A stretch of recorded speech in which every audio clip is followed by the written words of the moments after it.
Firstly, welcome to this month's BBI webinar. This month we've got Mo Khalil, who's going to be sort of telling us about some of the kind of genetic circuit engineering and evolution work that he's been doing. In terms of how this is structured, we will have the talk, but in order to ask some questions, we use another platform called Slido. So if you want to actually ask a question, I'm going to post into the chat a link to the Slido website. And what you can do in there is type in your question and upvote other questions.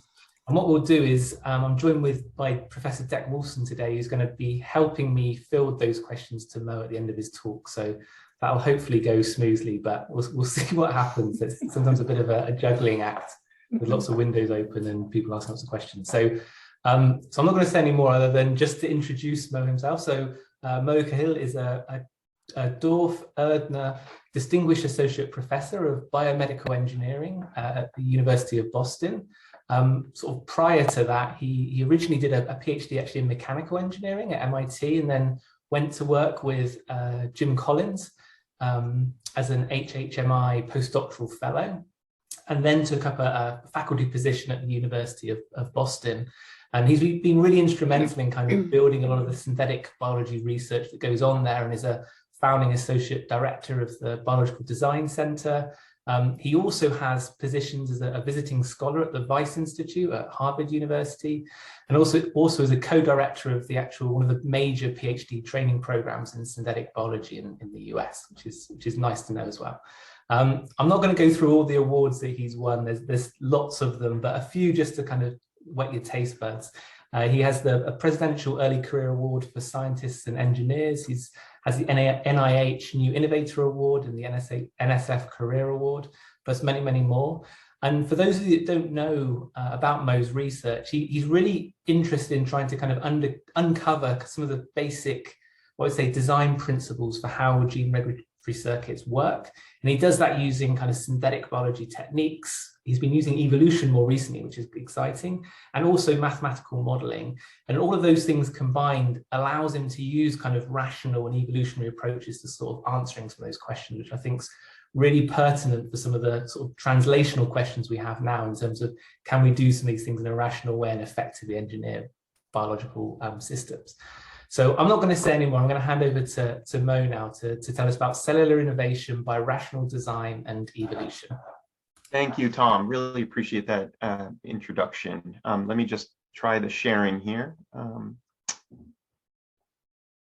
How's that look, everybody? Okay? Perfect. Perfect. Thank you, Tom. Tom, thank you so much for the introduction, and Dec, thank you for the co-hosting, and Kathleen for all the work that you've done to organize this. It's such a pleasure to be here via Zoom to talk to you all about our work. And as Tom mentioned, I got the chance to help found a center at BU at Boston University called the Biological Design Center, and we're really interested, as Tom mentioned, in the kind of the design principles of biological systems, really at all scales. And so it's such a pleasure to be here from our Biological Design Center telling your BioDesign Institute about some of our work. And thanks for being here. So without further ado, I'm going to get started.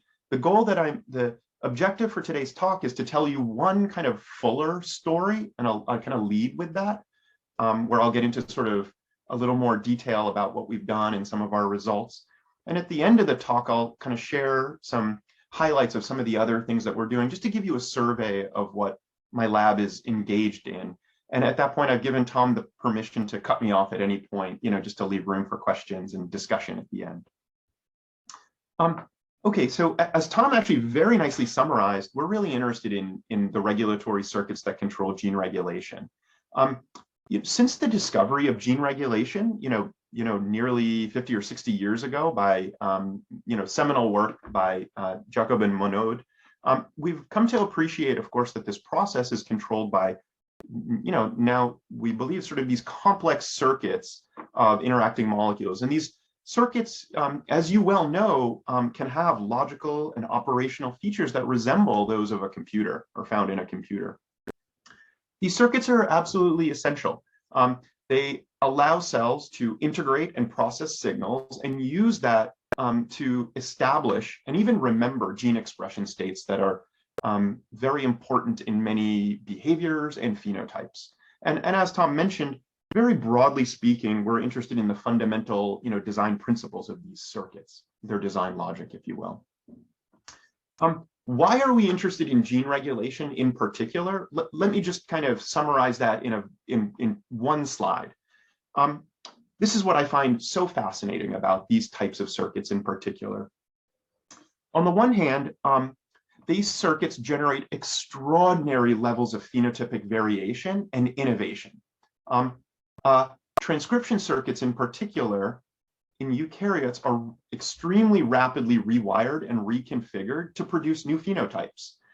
Here I'm depicting one kind of really well-known and beautiful example, in my opinion, of what's thought to be the relatively rapid evolution, something like 10,000 generations of skeletal changes in stickleback fish. And this is underlying this was basically a change to the regulatory sequence that expresses a transcription factor. At the same time, the components of these circuits, for example, transcription regulators and their cis-regulatory motifs, are unusually very deeply conserved across the eukaryotic world. And that's both the binding sequences, these cis-regulatory motifs, as well as the amino acid sequences of transcription factors really across metazoa and across even the eukaryotic world. And so this leads to this really fascinating question that we have been really interested in. How are these circuits capable of generating, this extreme complexity, behaviorally and morphologically, when the elements, involved in building them are highly conserved? So it's certainly not a perfect analogy, but if you just think about this in terms of maybe man-made technologies, you can kind of think of it in this way, that the way these circuits work is they use basically ancient, highly conserved components and design principles to bring about and innovate some of the most complex and interesting technology and devices, right? So to address, questions around this and to understand, the design principles, if you will, of these types of systems, we like to use the synthetic biology approach. We develop these frameworks in which we effectively build and analyze wholly synthetic circuits in a variety of eukaryotic cell types, with the goal of recapitulating and maybe even expanding on the natural behaviors of these circuits. For example, the performing computation, signal processing, memory storage, etc. And we use this approach to test theoretical frameworks of these regulatory networks. And I think it really allows us to examine some really non-intuitive features of gene regulation that would be otherwise very difficult to study using kind of traditional approaches. And we've used this approach, relatively successfully in studying kind of fundamental principles of a number of different, regulatory circuits, in particular transcription circuits and epigenetic memory systems. And here, what we like to do is basically try to innovate, if you will, at the systems level, right? When possible, we like using Saccharomyces cerevisiae or yeast, budding yeast, as our model to do this work. Yeast is great, as you likely know, and in part because it has conserved pathways for gene regulation, and so this allows us to even potentially think about translating some of our discoveries into new applications. So let me just kind of set up the story that I'm going to tell you. I mentioned that the components of these circuits are highly conserved, the transcription factors, for example, and cis-regulatory elements. It's common to virtually all eukaryotic organisms. And in addition, there's a property of these components that is also effectively universal. And that's the ability of transcription factors to bind cooperatively to DNA. Okay? Said another way, transcription factors in eukaryotes almost always interact with another and collaborate in regulating, genes. And I like to illustrate this point with this hypothetical example. Let's call it the gene sleep that regulates good sleep, let's say. And to a first approximation, we know that cooperative interactions between molecular components can have really interesting non-intuitive, non-additive effects and drastically change or have drastic and kind of powerful consequences on the regulation of this sleep gene. Those of you out there like me who are parents of twins know this powerful effect of cooperativity quite intimately, and in fact also on the regulation of sleep. So let's come back to this broad question that I posed at the top. How do these circuits generate complex behaviors with a small number of highly conserved components? Well, one potential explanation is that you get it from combinations and collaboration, right? And so here's kind of a cartoon of a classic, a really prototypical enhancer, the interferon beta enhancer. And you can see here this kind of cooperative assembly of transcription factors and cofactors on DNA, critical to regulating the genes in this at this enhancer, right? And so there's kind of a general thought out there that this design principle of cooperative assembly could allow combinations of these transcription factors to integrate signals, respond to a broad array of signals, and generate many distinct types of behaviors based on the combinations, as well as produce switch-like behaviors that we know are necessary in cell decisions, right? And so a question that we have been asking for many, many years is, can we kind of test these design principles using synthetic biology? And a number of years ago, we sought to do this by building a synthetic platform for doing this. And I'm just going to summarize it very, very quickly here. We built a platform for effectively programming from the bottom up cooperative assemblies of synthetic transcription factors in yeast. The way this framework works is we build these minimal transcription factors, or SynTFs, based on zinc finger binding domains, which can activate and fuse them to activator domains. They can activate gene regulation.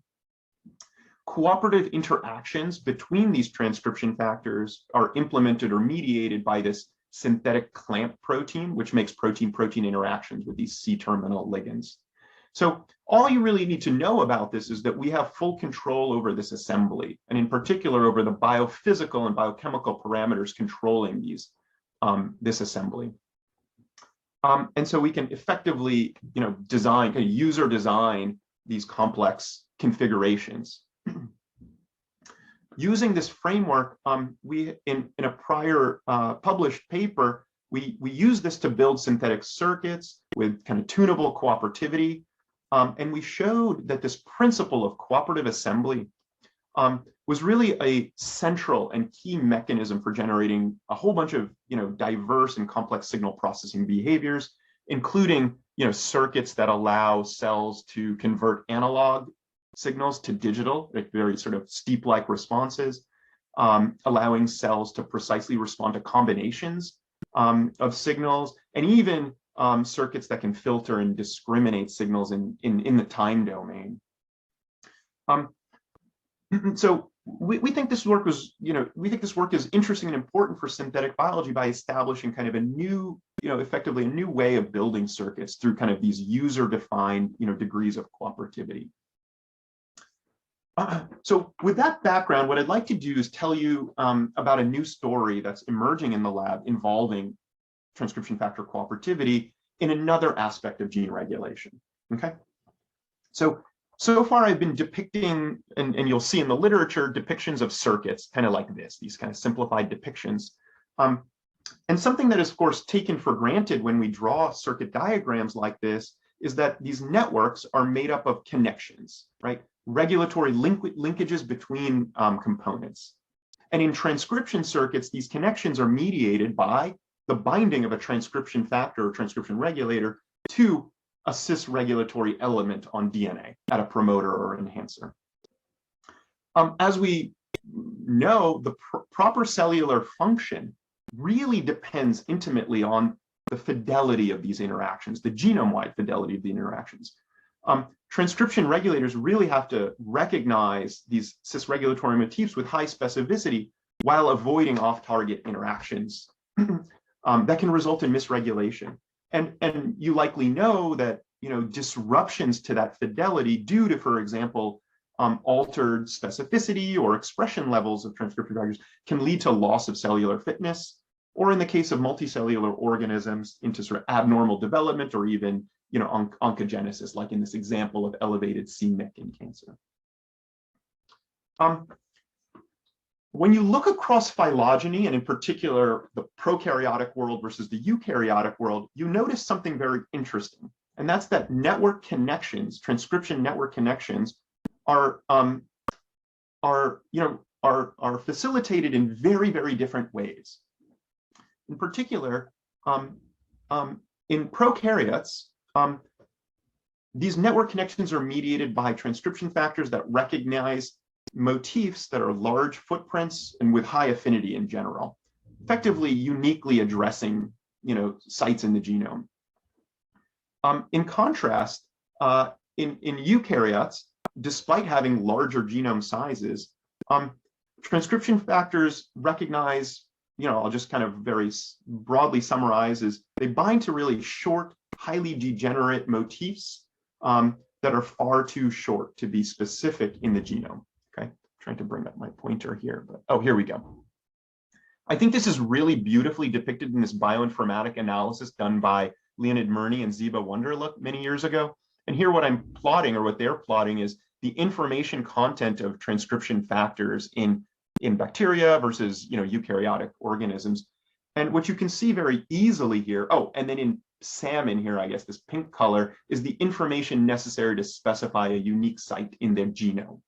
And what you can see very clearly here is that transcription factors in bacteria, of course, are capable of uniquely addressing sites, whereas by far, right, eukaryotic transcription regulators do not.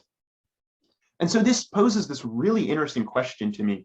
How can that problem of network fidelity be established with low specificity, effectively low affinity interactions between transcription factors and cis-regulatory motifs in these complex genomic settings of the eukaryotic world?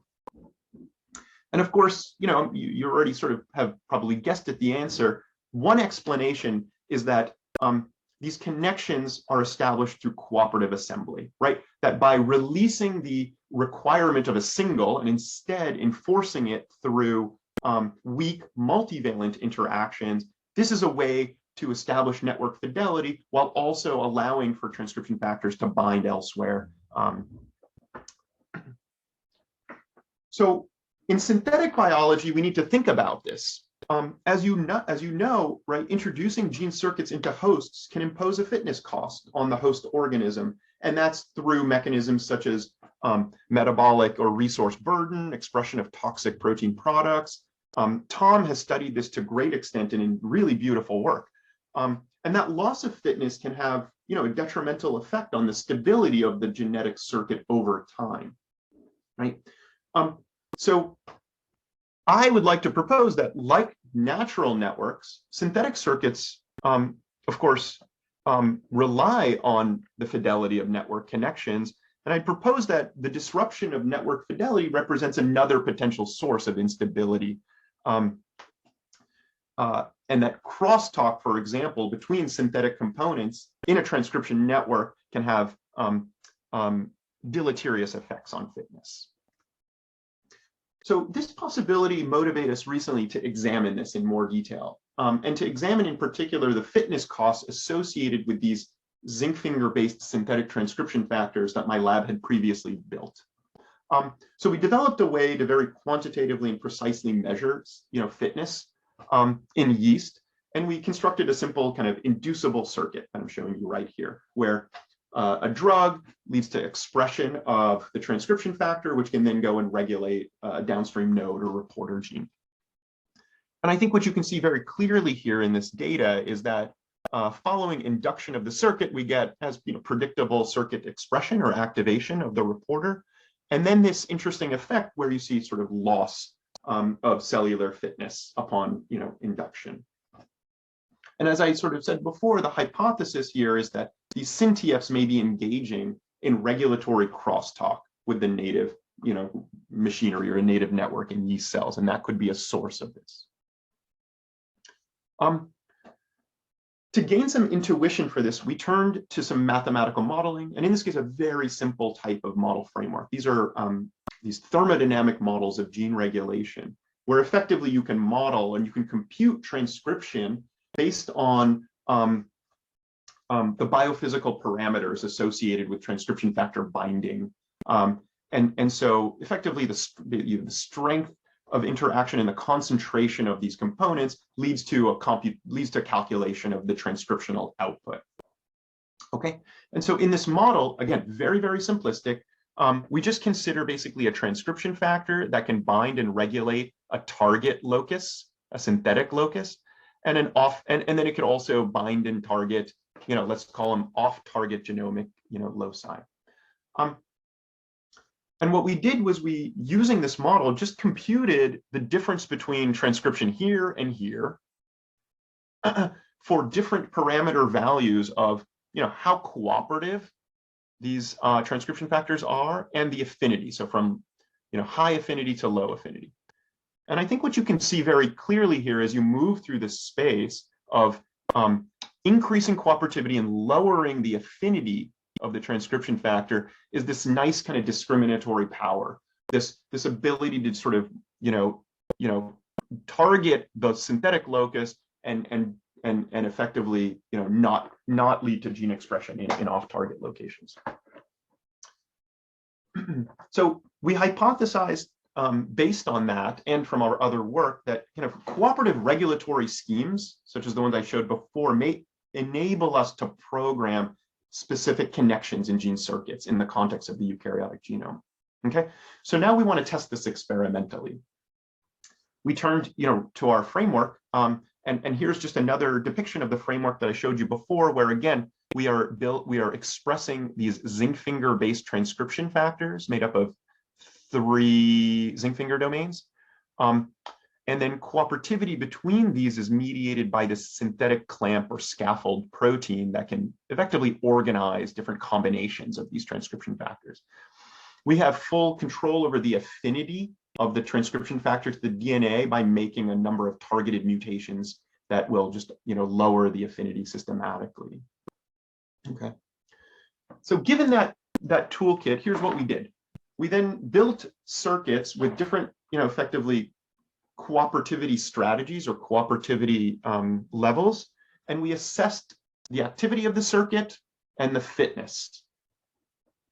And so here's kind of one circuit where you have what I'm calling high affinity transcription factors that are independent of one another or non-cooperative. You can see here is high circuit activity and low fitness, just like I showed you before. Now, if you just lower the affinity for the transcription factor to DNA, you effectively restore fitness almost to sort of background levels, right? But you predictably, of course, lose the circuit output or the activity because now you have low affinity transcription factors that are less active. And now if you use the strategy of implementing cooperativity between these, regaining kind of their binding strength in a way, right, as a complex, you walk up this space into this kind of interesting, zone of this space where you have both effectively high circuit activity and high fitness. This is nice. So based on that result, we would hypothesize that fitness differences between these circuits composed of kind of high affinity and these kind of lower affinity combinations would be associated with differences in endogenous gene regulation. Okay. So to test this, we performed an RNA-seq experiment to assess kind of the effects of these circuits on the host transcriptome following induction of these 3 different circuits. I'll just call them the high, the low, and I'll just call it the cooperative, okay, just for simplicity. And I think what you can see quite clearly here, first is that the high affinity circuit leads to really a widespread misregulation of the transcriptome relative to a control strain. Interestingly, and I think this is also predictable, that the vast majority of the misregulated genes are activated, and that's consistent with our hypothesis and the fact that these have basically activator domains appended to them, right? In contrast, the transcriptomes of the low affinity and the low affinity cooperative combination in pink there really demonstrate expression profiles that are similar to one another and quite similar to the background levels as well, indicating that they have a much less or minimal effect on native gene expression. According to sort of the mental model in our head, right, this native gene misregulation by these transcription factors, and the high affinity ones in particular, is driven by their capacity to bind, promiscuously in the genome, right? Functional off-target binding, which could then trigger activation of genes and lead to network effects, right?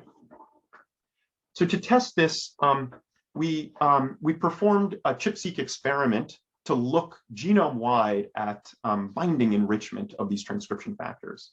I'll spare you kind of the details of this. Took us years to optimize and get the controls just right. And the analysis we did to sort of filter hits. I'm going to spare you all those details and just show you the kind of end result. Here's what it looks like if you just pull down at the reporter locus. So you can see very nice enrichment of both the high affinity and the cooperative, and very low enrichment of the low affinity, as one would expect. And then if you just look across the genome at highly enriched sites, I think what you can see quite clearly from this, matrix of ChIP-seq, profiles here is, in general, exclusive and high enrichment of the high affinity synthetic transcription factor relative to our low affinity and our low affinity cooperative combinations, indicating that that indeed we're seeing in general enrichment of binding, in a promiscuous way by these high affinity transcription factors. All right, so we think we have uncovered kind of the molecular events underlying the fitness cost associated with expressing these types of synthetic circuits, and that kind of very simplistically goes like this: promiscuous binding leads to native misregulation of the native transcriptome, which can drive fitness effects. Next, we thought it would be, we hypothesized that these fitness differences, right, would be we hypothesized that if we performed growth selection over time, this would expose some really clear differences in the circuit stability as a result of these fitness differences. So we used an automated bioreactor system that our lab has developed called Evolver, which I'll talk a little more about at the end of the talk if there's time, to grow in a continuous culture these three different circuit types. Again, I'm just calling high affinity, low, and the cooperative, okay, over time. And here what I'm plotting is the instantaneous or the estimated growth rate over time over this long-term experiment. Now it's sort of going over 120 hours of continuous growth. And I think what you can see quite clearly is that in the high affinity case, following induction of this circuit, you see this like population collapse, this growth rate collapse in the population, followed by a slow recovery over approximately 40 hours or so. In contrast to the sort of robust, steady growth rate of the low and the cooperative. Okay, so we would attribute this, or we would hypothesize that this behavior right here, which we're seeing in the instantaneous fitness, can be attributed to the emergence and the selection of mutants that gain sort of a growth advantage, right, by effectively breaking, also quote unquote breaking the circuit. And that's exactly what you see if you just look at do flow cytometry analysis on the circuit activity. And so here, just bear in mind, time is going up. And so following induction at time 0, we're following the circuit output and actually a reporter that's tagging the synthetic transcription factor as well. I think what you can clearly see here is that in the high affinity case, you can see following induction, this kind of steady growth of basically a population where the circuit is off over time. And that tracks really nicely with kind of a loss of SynTF expression. In contrast, the cooperative system, the cooperative regulatory scheme shows a circuit that's stable over at least this time frame throughout this experiment. I'll spare you some details. We performed mutational analysis of clones emerging from this growth selection experiment. And the summary here is quite interesting, so I'll just kind of summarize it at a high level. We found effectively two general solutions or mutational solutions that quote unquote kind of break the circuit and restore fitness. And those are mutations to the induction cassette that are affecting the SYNTF expression, and mutations in the actual SYNTF cassette itself, likely affecting the activity or the binding or the transcriptional activity of the SYNTF. And these, when you reintroduce back into this clean background, indeed restore fitness. And interestingly, if you perform RNA-seq analysis on these mutants, what you see is they also restore the host transcriptome effectively back to the kind of the background levels, indicating that these are indeed mechanisms for breaking the circuit and restoring fitness, and restoring it through this kind of dysregulation of the genome. All right, so let me kind of sum up this portion of the talk. I've shown you that disruption of the transcriptional network fidelity in eukaryotic genomes by, for example, promiscuous binding and gene misregulation can drive loss of cellular fitness. As I'm sure Tom would agree, and many would agree, this has major implications for real-world applications of circuits. It may not be a consideration when we're thinking about just kind of prototypical circuits in the lab, but certainly in situations where the product, right, is a population of cells that need to be expanded, such as like in a bioreactor example, or even in a cell therapy where you have expansion of a cell therapy in a patient. In these cases, this fitness cost can be quite detrimental to the activity and the function of the circuit. I showed you that cooperative regulatory schemes can enable us to specify these connections and enhance the specificity of these connections. I'd like to argue that this provides a really simple and general strategy for building circuits. I didn't show you this here, but this strategy that I showed you for a single zinc finger works across all of our entire library of zinc fingers, suggesting that you don't need to do sophisticated protein engineering of each of these components, right, with negative selection potentially. Instead, implementing this strategy across the board can be a great way to just build circuits generally that are both active and minimize fitness interactions.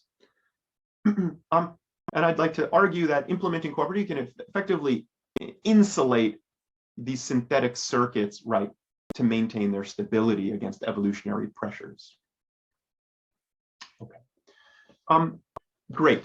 So I'd like to sort of come out of that story and kind of tell you a little bit about some of the other work that's happening in the lab. So as we've sort of become kind of better at understanding some of the design rules for cellular circuits, we've become interested in translating some of our discoveries into sort of, in particular, new therapeutics. And we're excited and pleased that some of the basic insights in the platforms that we've generated, in fact, in yeast, are now being kind of advanced and extended toward the development of therapeutic modalities, in particular ones where in which human immune cells are programmed to carry out, therapeutic and precise functions in immunotherapy applications in particular. Oh, and here's my little cartoon that depicts that going in the other direction now. I hardly have to tell you we've entered a really exciting era in medicine. Cell-based therapies such as the CAR T cell are, in my opinion, poised to revolutionize medicine. And the CAR T cell is an example in which a patient-derived immune T cell are redirected to target and fight cancer by expressing these synthetic receptors called chimeric antigen receptors. And these have shown tremendous promise in particular, B-cell malignancies. These strategies, however, have faced a number of really important roadblocks in the treatment of other diseases and disorders, and for example, even in cancer, in solid tumors in particular. And that's due to a number of challenges: the lack of tumor-specific antigens, lack of control of these T cells, lack of persistent activity that leads to exhausted phenotypes, and the hostile, tumor microenvironment. And as you know, there's this kind of vision in the field of synthetic biology that building and installing synthetic circuits can potentially augment the capabilities of therapeutic cells like immune cells to address these issues. However, to realize this vision, we need, of course, synthetic toolkits that are both effective in these primary human cell types, but also potentially clinically suitable. And the second is very important. Otherwise, it's a non-starter. Recently, we developed a class of transcription regulators, which we call synzifters. Very, very, in a high level, at a very high level, these are compact, humanized synthetic regulators based on genome orthogonal zinc fingers. So these are that bind, sequences that are, as orthogonal as possible to the human genome. And they have a number of properties that are designed deliberately to make them, clinically suitable or clinically viable, which I'm depicting, down here. We have taken these synzifter components and tried to use these to enact control over T cell activity as a proof of principle. In one example, we have used these to develop genetic switches where we can use a small molecule or a drug to activate a gene expression program post-delivery of these T cells. Does that make sense? Yeah. So deliver the T cells and then activate them or animate them by administering a small molecule. And the design goal here was to try to work around already FDA approved small molecules or drugs. In that way, it could maybe shorten the time towards sort of the, to the clinic. And so we developed a few genetic switches based on these synzifters, for example, that are responsive to the, to the drug grazoprevir, which is a hepatitis C drug, as well as tamoxifen, which is these are drugs that are already used and given to patients and shown to be extremely safe over long periods of time. I'm showing you just one piece of data showing, for example, how small molecule control over the CAR T cell, where we can get effectively tumor control by the administration of the drug, effectively showing inducible expression of the CAR leading to tumor killing versus the no drug and untransduced cases. And I think this is interesting because this opens the door for installing multiple orthogonal switches that are controlled by multiple FDA approved drugs to control not just CAR, but other payloads that could be interesting to augment the capabilities of these T cells. For example, a number of cytokines and immunomodulatory factors. And we have some really nice data in this area as well.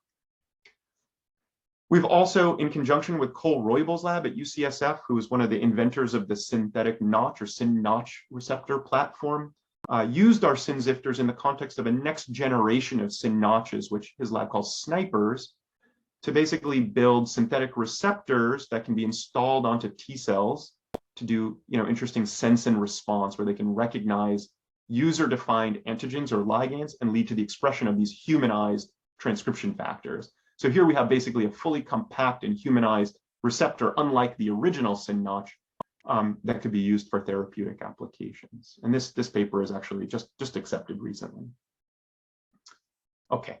In the last, if Tom will allow me 5 minutes or so, I'm going to tell you about what the other half of the lab does. Okay. I'm not hearing anything from Tom, so I'm assuming that's okay. Okay, 5 minutes is great. That'd be brilliant. I'll give you 5 minutes. Great. So everything I showed you sort of innovation, what I like to call at the systems level. But what if we wanted to innovate at the gene level? Or maybe study biological circuit design shaped by the constraints of evolution, right? And here we need a more powerful approach. And so this has really led us over the last several years to develop methods to perform laboratory evolution. And so one form of laboratory evolution that you know very well is directed evolution, where we generate or improve, improve molecules with desired functions using the principles of Darwinian evolution. diversity selection and replication. I'm very excited that in recent years, we've seen this set of new next generation, what we call continuous directed evolution methods that effectively take that process and transform it, take that iterative, discrete process and transform it into a continuous one where variants are generated, selected, and replicated in a closed loop manner, and in some cases even kind of entirely in a cell in vivo, okay? And examples of this are, of course, the PACE system from David Liu's lab, the OrthoRep system in yeast by Cheng Liu's lab. And I think these are potentially really transformative methods that can provide advantages in basically the speed, the scale, and the depth with which protein evolution is performed. And those are for relatively obvious reasons, faster search of sequence space. Because it's based on just culturing cells, we can explore many, trajectories at once. And we could do this because things can be replicated and these can be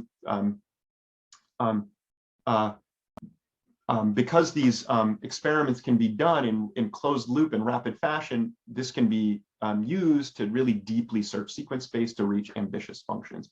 But I note here that all of these advantages are in principle.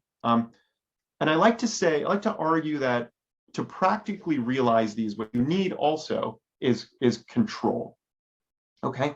And that's because if we kind of think about this thing that we call the fitness landscape, right? The activity of the protein as it's being versus sequence space, over sequence space, adapting populations that are navigating this fitness space,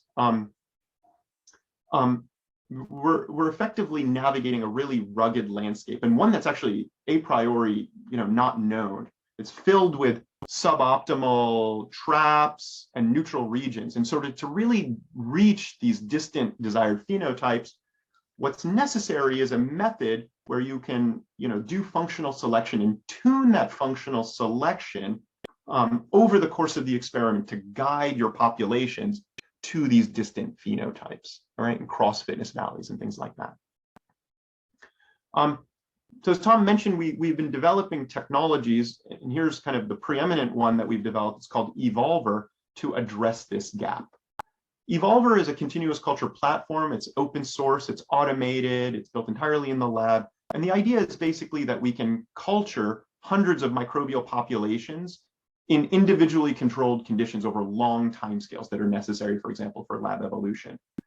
And we think Evolver provides a number of potential advantages across many fields, but in particular for lab evolution and continuous directed evolution, where, for example, one can use Evolver and pair it with, for example, these hypermutation systems like OrthoRep to do fully automated, hands-free continuous evolution. So that's what I'm showing you here in this recently published paper, where we effectively use the Evolver system to dynamically adjust the selective pressures of the populations based on real-time measurements of the fitness. And so what she's showing here is hundreds of hours of selection that the machine is doing all on its own, adjusting the selection stringency in these model protein evolution experiments, and using this to get to desired protein evolution levels over, again, hundreds of hours over replicates and through multi-mutational pathways. So in these experiments, for example, we achieved, variants that had somewhere between 10 and 15, mutations. The last thing I'd like to say about this is I think that this capability of using Evolver and related technologies to generate hardware and systems that allow for new forms and new scalable forms of experimentation and lab evolution provide a really interesting kind of paradigm for innovating, new selections to do types of evolution experiments that you might want. For example, adapting this reconfigurable hardware to do, in this case, magnetic selections for protein-protein binding interactions. We won't have time to tell you about that, as well as some newer work that we've been doing in collaboration with David Liu's group, who developed the PACE system, effectively to onboard their PACE system in a fully enclosed new evolver system we call ePace, where now you can, instead of doing ePace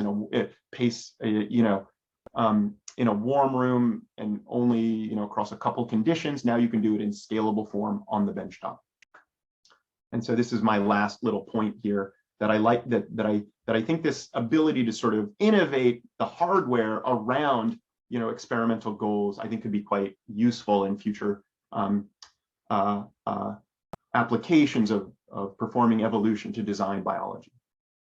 So with that, let me just say I'm so lucky to work with an extraordinary group of scientists and engineers. The work that you heard about today, that first kind of project, was really led by Megan Bragdon in collaboration with Nikit Patel. The mammalian T-cell work was led by Huishan Li in collaboration with a number of folks in the lab. And the evolution team and the evolver team is led by Brandon Wong, Arjun, and Zach Hines. That I'll just put up my acknowledgement side. I want to thank you all for being here and listening, and I hope I've left enough time for some questions and discussion. And thank you so much, Tom and Dec.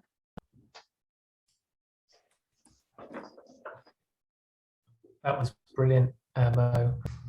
I know, Dec, do you want to kick things off on the questions? Yeah, thanks, Mo. That was great. I'm going to go straight to Slido. I'll put my hand up by mistake. I was looking for the clapping thing and I couldn't find it. Right. So we have this thing called Slido, and it allows us to vote questions. So the top of the pile is, are there implications in terms of timescales for cooperative effects? I.e., is it quicker for a specific TF to regulate a gene as opposed to many cooperative TFs? Does that make any sense? Yeah, it does. It does. The question is the question is about the timescales or the dynamics of gene regulation in the context of cooperativity versus maybe just direct.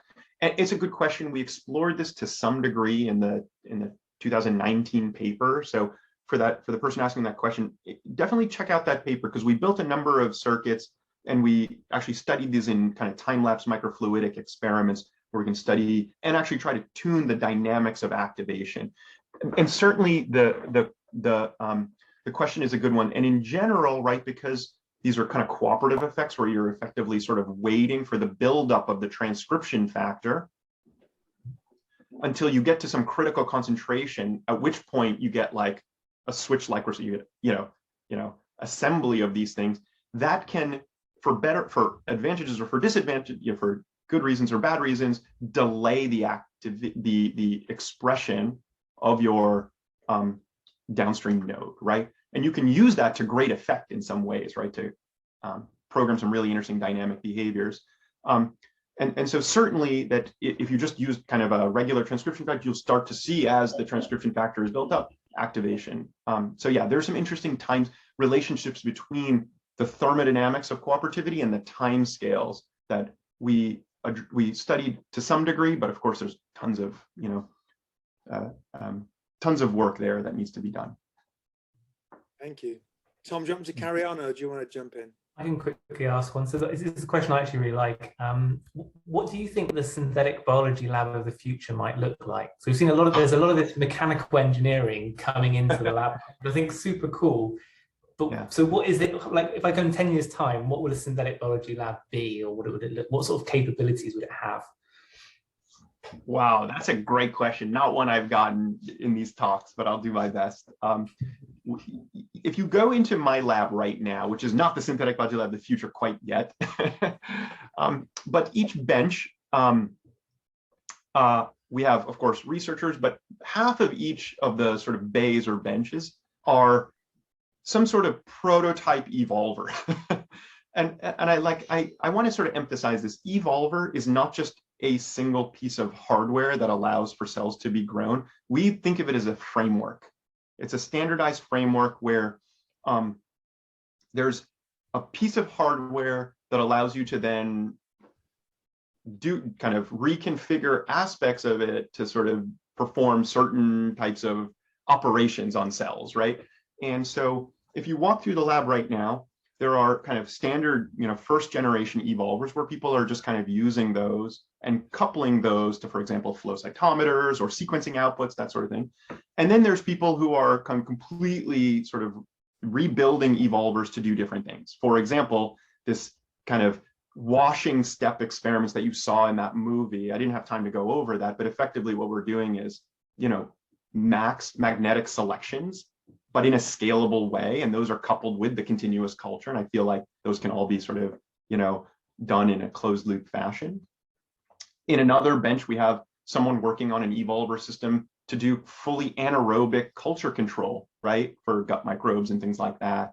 And so at least if you ask me, what I would love to see is these types of reconfigurable hardware, where lots of sort of work has gone into sort of making this possible, like all these prototyping and DIY applications, coupled with benchtop, high throughput sequencing, right? I think there's a bunch of companies right now out there that are trying to develop lower cost, both long and short read sequencing, so that we can do, for example, real time or close to real time, maybe not, close to real time sequencing of whether it's constructing circuits, or in the case of kind of the continuous evolution work, learning something about the outcomes of many of these variants and kind of trying to build our fitness landscape in real time as we're evolving. That's cool. I think this is really cool too. I'm just going to indulge myself by asking follow-up question. But it's kind of a comment, right? I mean, there was obviously, you point out Francis Arnold, which was awesome, next to George Smith and of course, what is his name? Greg Winter on direct evolution and phase display. And then came the young upstarts like Dan Torfik and Andrew Griffiths, who did all of that stuff in emulsions, right? Remember that stuff? Yes, so that was a step change. I mean, what you've just described, though, it could be another step change again in protein evolution, but in cells. That would be really, really cool. Really cool. Totally agree, and that's why we've committed so deeply to these types of technologies, try to onboard these onto our platform, because we're so excited about the possibility of evolving really non-native functions now, right? Because we can reach quite deep in sequence space. As long as you can develop as long as you can do good selection engineering, it's all about the selection, right? Yeah. And if that is done properly, we think we can really achieve some quite distant and non-native functions, and hopefully you'll start to see some papers coming out from us and other groups in this area. I think that's the challenge in that field. That's really important, to get away from tinkering with natural functions. Exactly. So exactly. I should get back to Slido, otherwise the boss will tell me off, right?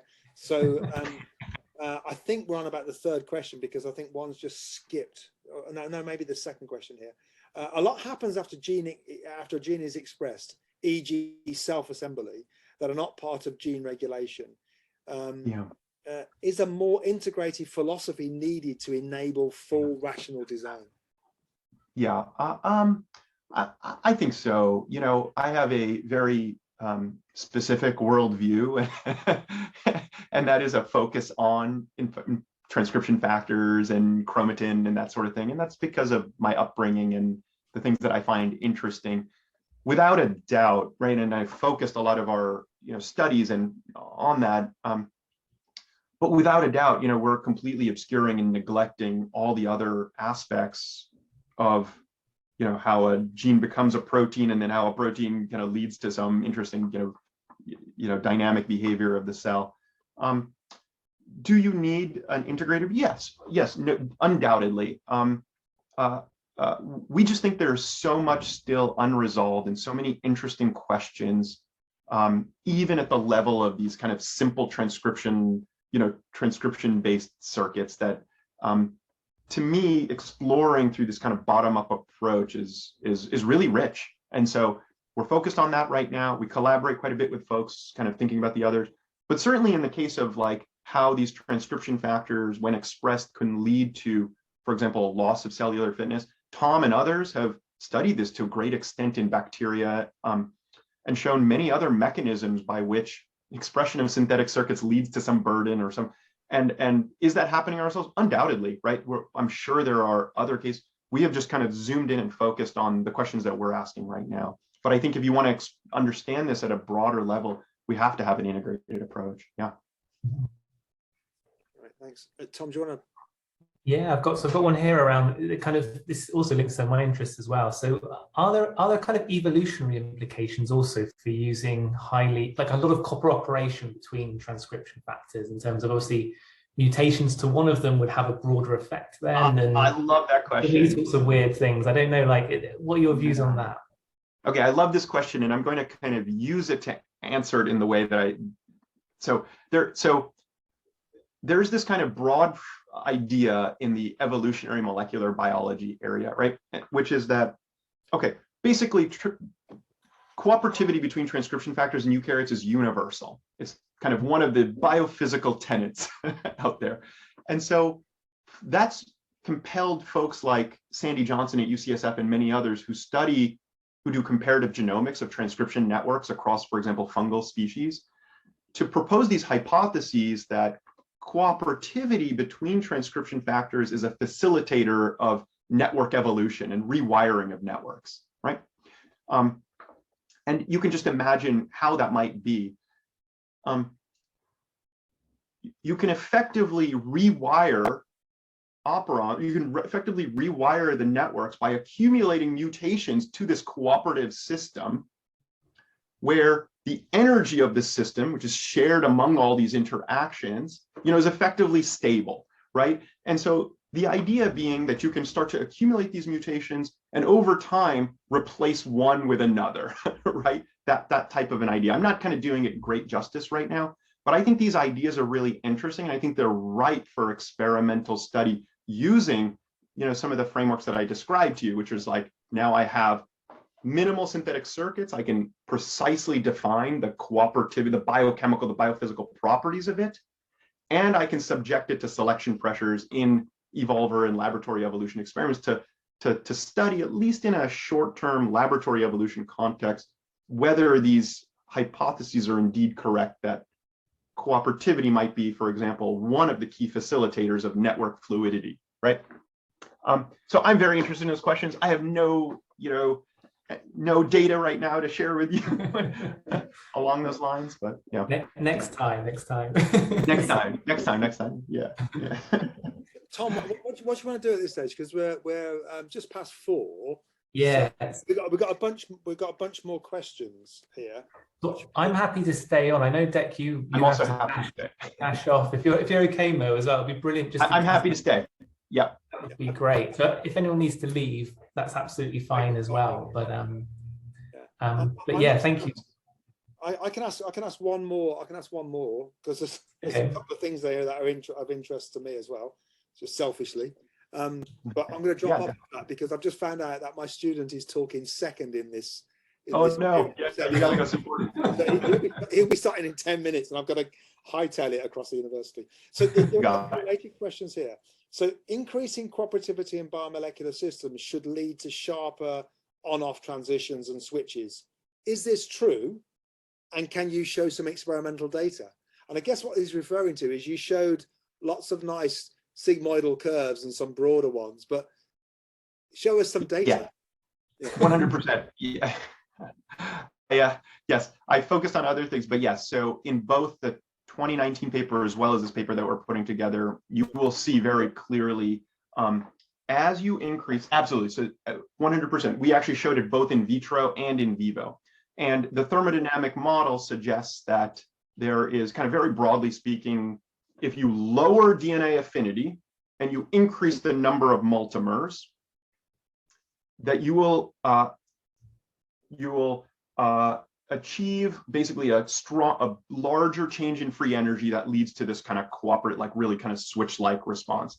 And you will see in the paper, if you look at the supplement, both binding curves in vitro where we purified the components and showed it just on a piece of naked DNA, as well as in the circuit context, the sharpening basically predicted by the model from effectively a Hill coefficient, if you want to use the Hill function analogy, Hill function coefficients of 1 all the way to 4 or 5, in fact, that look quite steep at a single node. So that's basically 4 or 5 transcription factors assembling with the clamp to drive a really steep, switch-like response. Absolutely. And there's another question that's related to that. Does that go up with the ligament state as well? So as you increase the ligament states, in principle, you should increase the steepness of that curve, right? Yes. Yes. Sorry, go ahead, Dak. I'm sorry. So have you got systems where you can show this? I mean, I guess that's difficult to engineer, increasing the ligament state. That's correct. Yeah. So the model, which is very simplistic, will just lead to further increases in cooperativity as you increase the oligomeric state, as you mentioned, right? Yeah. Then there become practical considerations, right? Like they become repetitive and it's hard to express. So then as you increase the number of DNA binding elements, Dec, you have to then compensate with lower affinity, right? Because the more you have there, the more so to get your commensurate, then you're lowering affinity to a degree where it becomes physiologically not possible. So there's some sort of, optimal, I don't know what it is exactly, of the number of transcription factors, in that combination that make it physiologically possible. In an ideal situation, you're right. You could just continue to increase, right? Idealize to get steeper and steeper responses. But it would never come off. It would just stick like the proverbial. Exactly. Yep. Hey, yep. Mo, Exactly. It's been brilliant seeing you. I'm hoping we can catch up in person. See you, Jack. But I'm going to drop Go off. run across campus. I got to run. Thank you, Dec, very much for your help. Thank you, Jack. Awesome. So yeah. So we've got a couple more questions if you're okay to just hang on for a little bit longer. So one of these is also close to my heart, which is, so you've shown a lot of this work in yeast. Obviously the parts you're using, they can be used in bacteria as well. And obviously, like you're showing, there are differences in the way bacteria use these things. Have you at all tried some of these systems in prokaryotic type hosts at all? And do they function or do the similar types of thing? Good question. We have not tried these in bacteria. We've gone in kind of the other direction, right? As I indicated to you, because zinc fingers they're the most ubiquitous DNA binding domain across eukaryotes, right? So like most transcription factors out there in the eukaryotic world, the vast majority are composed, they have basically cis2 his2 zinc fingers, right? That's why we like them. And so you can go in the other direction, no problem. Happy to sort of build transcription factors in mammalian cells that work really well. I showed that. Interestingly, if you go to bacteria, they're no problem. You can express these in bacteria. However, you have to express them at a lower level. If you overexpress zinc fingers in bacteria, this is like dating back to 2 decades of work by Keith Jung and many others. They start to form inclusion bodies in bacteria, and they become somewhat toxic. It's not you can, as long as you keep expression levels to some degree, you can express them. So that suggests to me that you can build these types of circuits there. And in fact, some of the early work to select zinc finger sequences, these were done in bacterial 2 hybrid. Okay, cool. Yeah. We just haven't done it. Yeah, that's fine. And the other question that I've been sort of wanting to ask you is related to one of the early slides you showed, where there were these differences between prokaryotes and eukaryotes in terms of the way they seem to go about, in a very generic sense, the regulation of genes and things. And I was just wondering, because I've become more and more interested around kind of the energetics that cells have to go through in order to live and survive, and whether there's any, obviously if you're having lots of transcription factors that cooperate, you're having to produce a lot more things potentially. That causes a burden. And I'm just wondering if you've thought, or if there might be any links to some of the reasons for those transitions might not just be maybe evolutionary, but whether there's energetic things where maybe eukaryotic cells have some additional capacity to actually enable those sorts of regulatory mechanisms. I'm going to just answer. I'm going to say this, Tom, and this is not through any deep literature or knowledge, but my feeling, and I'd love to talk to you about this actually more. My feeling is that yeast, and so if you just overexpress reporters or whatever, right? The yeast do not seem that burdened, as you see, for example, in bacteria. And I would just maybe suggest that the energetics are much more of a consideration in bacteria, where everything is really optimized, particularly at the translational level. Yeah. And again, this is completely, yes, not my area, so I'm speculating here, but I would like to claim that in yeast and other, that there is kind of more, if you will, capacity, right? Particularly at the translational level. And so that is why we were able to sort of isolate some of these fitness effects on, for example, regulation, as opposed to, for example, energetics and translational effects, right? That's not to say, and I'm sure if you ask Tom Ellis, right, and others, that's not to say that you couldn't burden them resource-wise or energetic-wise, right? I'm sure you can. I'm sure that people have done that. I just think it's a much taller task than it is for bacteria, which are so streamlined and optimized in that way that some, perturbation to their energetics is really, really costly for them, right? And they're coupling so much of that to just driving growth, right? That's all they're trying to do is make more of themselves. But all they're trying to do. Yeah, because I think with a lot of the shift now towards some of these synthetic genomics, it's interesting you brought up Tom. We've got the opportunity to maybe make much bigger changes to eukaryotic systems than we could have previously. And so it's one of those things where I'm really intrigued to see how some of these things pan out and we start really scaling up the sort of the size of the systems and what goes on and stuff. But in both those studies as well as others, I'm continuously amazed by just how much one can do and muck with Cerevisia with what looks like very little phenotypic effect. It's quite incredible. Madness. Anyways, I think that's all the questions, but I just want to thank you again for a brilliant talk. I think it was pitched at the perfect level as well. Like you really got across the concepts really, really nicely, which I think was brilliant. And thank everyone that's managed to sort of stay on to the end. And like I said, this is recorded, so we'll put this online, and then anyone that couldn't make it today then can watch it later. So thanks again, and hopefully look forward to meeting you in person. We can have you over at some point and I would love that. Thank you, Awesome. Tom. Thank you, Kathleen. Thank you, everyone. I really enjoyed this. Thank you so much for the invitation again.